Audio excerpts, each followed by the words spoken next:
Dopo un complesso intervento di restauro tornano a splendere gli affreschi trecenteschi di stile cortese custoditi all'interno del castello di Valvasone, un tassello prezioso della storia friulana.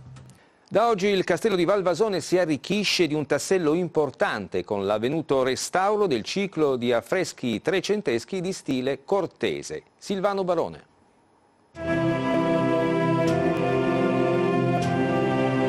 L'orologio della storia è tornato indietro di secoli con il restauro del ciclo di affreschi trecenteschi di stile cortese all'interno del castello di Valvasone.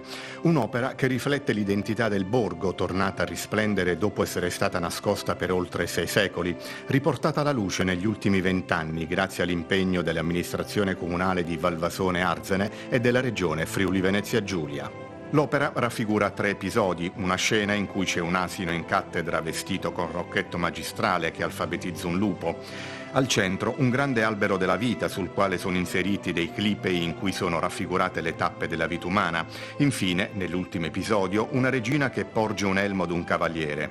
In quest'ultima scena vengono particolarmente saltati i temi distintivi del periodo cortese, nel quale, a partire dall'XI secolo, si assiste alla formazione della cavalleria come classe sociale distinta all'interno della società feudale europea. I dipinti furono scoperti nella sala attigua al Teatrino del Castello nel 2005 ed in seguito riqualificati da restauratori provenienti da Roma con la direzione della Soprintendenza Archeologica del Friuli Venezia Giulia.